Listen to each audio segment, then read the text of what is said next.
So, guys, the province of Ontario has dropped a bombshell of an announcement today on March 27th, 2024. Well, ever since the IRCC declared on January 22nd, 2024, that they will be bringing in changes to the international student program, and they'd also set up a provincial attestation letter requirement for all the provinces. March 31st, 2024 was the deadline, and everybody had their eyes set on Ontario, that when will Ontario declare the process of getting a provincial attestation letter, and if there was any other announcement as well. Well, throughout the 27 days of March, then 29 days of February, and couple of days of January, Ontario kept silent. They did not come out with any news. Everybody was just prospecting what will happen.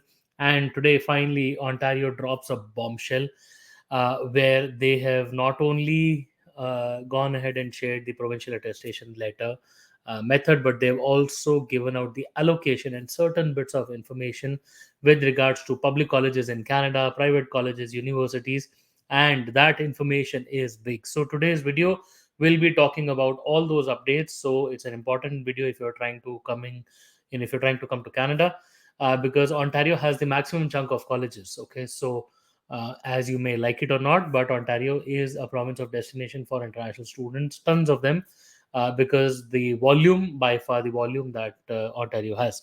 So, on the other side, we will look at all the details. So, please be tuned till the end. My name is Sahil.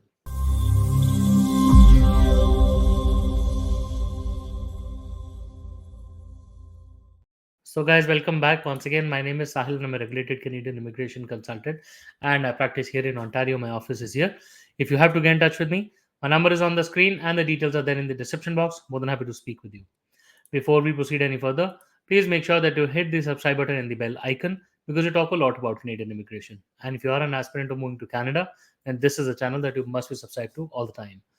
So, guys, we are discussing the important update that was given by Ontario, and this is the Ontario, which is trying to allocate international student applications, and they have done that in support of the labor market requirements. Well, whenever the word labor market requirements comes into picture, you can start imagining tons of things. For example, what could it be? Could it only focus on health? Could it be trade? What exactly could be the requirement? So what Ontario did is that today, 27th of March, they did talk about the allocation, they did talk about the criteria, they did talk about what's going to happen with the private and the public colleges, and they did also talk about the provincial attestation letter, which was a small aspect of the whole declaration, but still they did. So let me just bring it up on the screen here. So Ontario said that because of a lot of bad actors in the province, which may include PPP model, which may include private institutions. So they said that this time, following the suit of IRCC, which is bringing into cap 2 years for international students, they are trying to focus mainly on public post-secondary programs for public colleges, mainly for graduates in demand jobs that support Ontario's labor market requirements. They will allocate. So let me put it this way: um, every as per IRCC, every province will be given some sort of a quota, and 360,000 students is the quota for this year. Okay, they said that out of the 360,000, Canada has 10 provinces and 3 territories. It will be given, it will be shared amongst the provinces, and then further the provinces will trickle that down to the colleges. Now, for the colleges to issue provincial attestation letters, they would not randomly give it by first come first serve, right? So they would say that, okay, say for example, there is Sheridan College, Conestoga College, say Algoma University, Algonquin, all of those colleges and universities are there, right? So the province would have received, say, quota of say X, and then they had, say for example, 100 institutions in Ontario. So they would divide those seats, say X, say maybe 100,000 seats, in those colleges, and every college would get a quota out of it. Okay, so or maybe a cap as to what would be the cap of it. Okay, so based on that pretext, here is the allocation. So they say that 96% of the permit applications to publicly assisted colleges and universities. This is a big blow to all the private institutions. because 4% of the allotted Ontario's language schools, private universities, and other institutions will not, will be getting the seats, and career colleges will not receive any applications. This is a big blow to private colleges, because a lot of private colleges are there which are surviving on letter of acceptances, and God knows what will happen to them. So big blow to this particular situation. Um, this will drastically affect a lot of private colleges or agents in India, Pakistan, Bangladesh, where they used to get offer letters, just randomly apply. And then once people would come to Canada, they would not go to the colleges, and then they would start switching. So you remember how the case of 700 students deportation come through? This is exactly following that suit, where the bad actors, if you remember, IRCC, the immigration minister, Ontario, have been repeatedly saying we need to weed out the bad actors. So this is the root cause of the bad actors, and apparently, Ontario government has taken it head on. Now, they've also talked about what is the criteria of the allocation, based on what will the seats be allocated. Now, they say that they will be prioritizing programs in high demand areas, including the skilled trades, health, human resources, STEM, hospitality, and childcare. So, if you will be going to a college or a program in these particular four streams or five streams, you know that you are on a higher probability to get a seat. Plus, you will try to go to a public college. Plus, if you want to bring in your spouse as well, then you would want to go to a master's degree. Okay, so you see how the levels of difficulties have suddenly gone up. Prior to this January 22nd, it was just a simple situation: just have the money, get a letter of acceptance, and apply for Canada. Later, get married, bring your spouse over, then you would try to figure out some way to get a PR. Today, that is no more the case.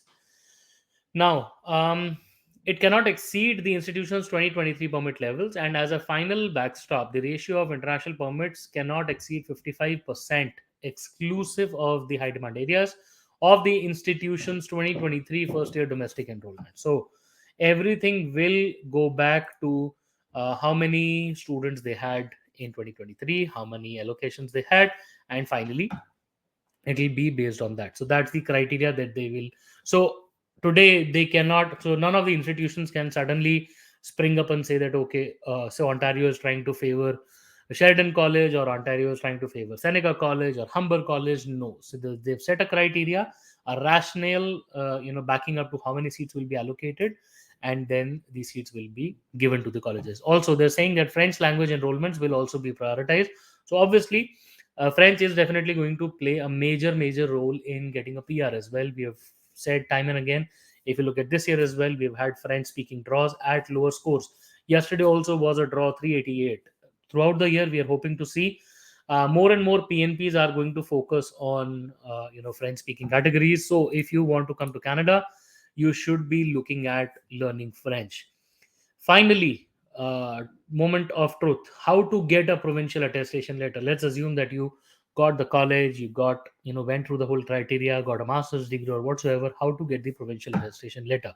Well, no surprises here, because just like any other province, Ontario says that the students should contact their admissions office at the Ontario post secondary institution where they've accepted their offer and admission and intend to enroll.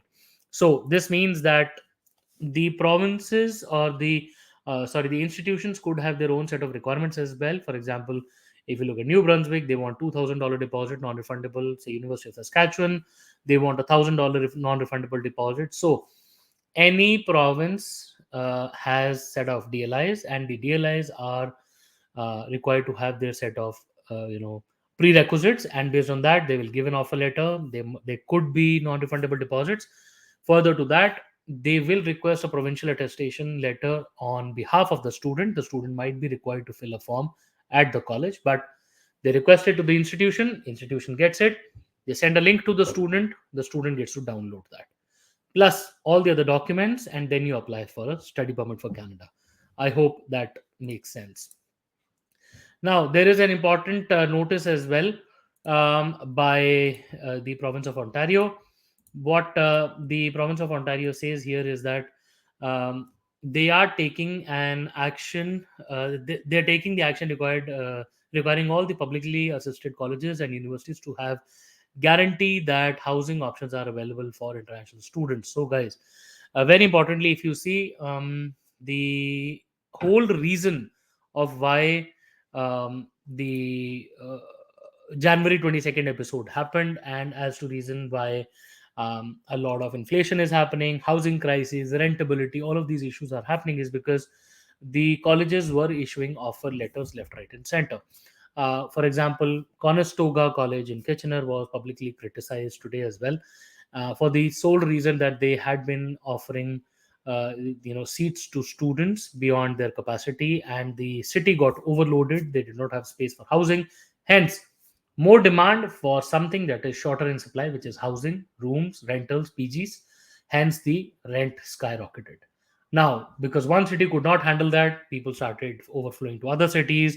Then PPP model colleges came in, Canada and all the other colleges, they came in, and they started bringing in more students. So Ontario says none of that stupidity anymore. They are going to be working very, very closely with the institutions to make sure that there is guarantee of housing availability, which means you could see new developments, you could see new PGs, contracted paying guest houses, contracted hostels coming up very soon. They also said that they have invested over 32 million in mental health in terms of grants. Now, this is something that I don't like at all. When provinces or governments start giving grants to individuals or corporates without keeping a very close check on what kind of things are being delivered, it can be utilized in something that may not be understood by the public at large. So this is what they're saying. They have distributed 32 million in grants, but god knows what's going to happen or what has happened so far. We haven't seen any outcome. There are still international students who are suffering. Let's see how their accountability comes up. Another thing to note is that they have introduced the Strengthening Accountability and Student Support Act of the year 2024. If passed, then they will have additional measures to support mental health, safe and inclusive campuses, and allow for increased transparency of fees benefiting all students, including international students. So, guys, overall, they have started tightening the leashes on what is the status of international students, making sure that they are in Canada, they have housing, they have availability of resources, they're mentally fit, they're not having any depressions, anxiety, they have all the support and the resources that they need to survive in the province. They're taking actions on the colleges as well, and so far good. I know this is a transitionary phase. Anytime whenever there is a transition, there is an upheaval in the whole space. People get pissed off, people are not so happy, but at the end of the day, whatever is being done in the favor of Canadians, in the favor of public's anxiety, depressions, making sure people are healthy, mentally well. Everything will have a positive result, hopefully, in the coming few days, weeks, months, and years. So, guys, I hope the video today was helpful, gave you much insights into what's happening in the world of Canadian immigration. Guys, if you have anything to discuss with us, please feel free to schedule a consultation with us. We would be more than happy to speak with you. Once again, we wish you all the best, and we really hope to see you soon in Canada. All the best.